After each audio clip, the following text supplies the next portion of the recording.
রাজ্যে পালা বদলের পর অভিষেক বন্দ্যোপাধ্যায় তার নিরাপত্তায় কাটছাঁট হয়েছিল।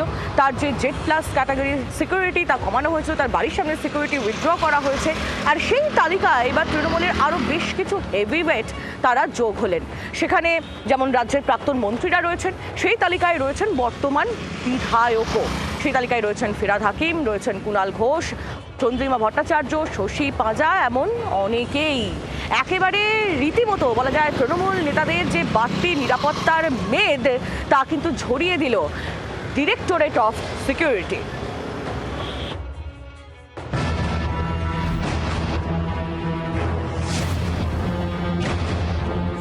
চারদিকে কয়েক ডজন পুলিশ কর্মী, সশস্ত্র কমান্ডো, কনভয়ে পাইলট কার, এসকর্ট কার।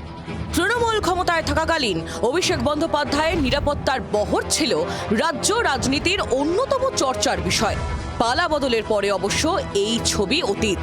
ডায়মন্ড হারবারের সাংসদের জেড প্লাস ক্যাটাগরি নিরাপত্তা প্রত্যাহার করে নিয়েছে শুভেন্দু অধিকারীর সরকার।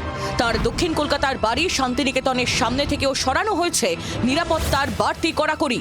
এবার তৃণমূলের আরও বেশ কয়েকজন নেতা নেত্রীর বাড়তি নিরাপত্তা কাটছাঁট করল রাজ্যের ডিরেক্টরেট অফ সিকিউরিটি।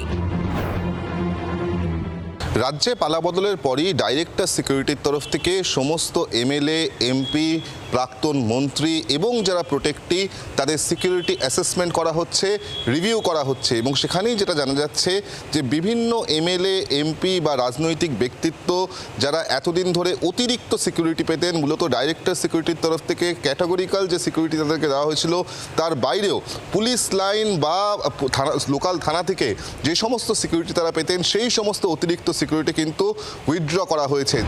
নিরাপত্তা কমানো হয়েছে রাজ্যের অন্তত 4 জন সদ্য প্রাক্তন হেভিওয়েট মন্ত্রীর।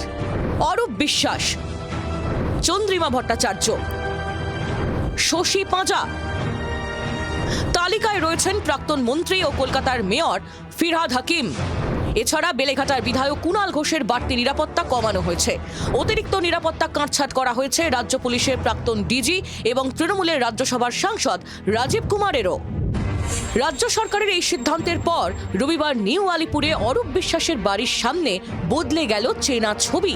কয়েকটি ব্যারিকেড থাকলেও দেখা গেল না কোনো পুলিশ কর্মীকে। তৃণমূল দলের মতো যারা রাজা মহারাজার মতো রানীদের মতো মানে সব সুযোগ সুবিধা ভোগ করেছে, বাংলার মানুষকে কোনো পরিষেবা দেয়নি, মানে মিনিমাম যেটুকু সুরক্ষা সেটুকু তারা দিতে পারেনি। সুতরাং লজ্জা, ইমিডিয়েটলি তাদের কাছ থেকে সমস্ত সিকিউরিটি নিয়ে নেওয়া দরকার। বিধায়ক হিসাবে নির্বাচিত হওয়ার পর অটোমেটিক্যালি বিধায়কের যে সেটুকু আছে, অধিকাংশ দিন নিরাপত্তা ছাড়া আমি নিশ্চিতভাবে ঘুরে বেড়াই। ফলে থাকা এবং না থাকা দুটোকে আমি কার্যত সমানভাবে দেখি। সূত্রের খবর, তৃণমূলের বর্তমান ও প্রাক্তন জনপ্রতিনিধিদের নিরাপত্তাও খতিয়ে দেখা হচ্ছে। পদমর্যাদা এবং সম্ভাব্য ঝুঁকি বিচার করেই তাদের নিরাপত্তার ব্যবস্থা ঠিক করবে রাজ্য সরকার। ক্যামেরায় দীপ ও জয়ন্তর সঙ্গে বিক্রম দাস ও সন্দীপ প্রামাণিকের রিপোর্ট, জি 24 ঘন্টা। বাংলার আওয়াজ, বাঙালির আবেগ, জি 24 ঘন্টা।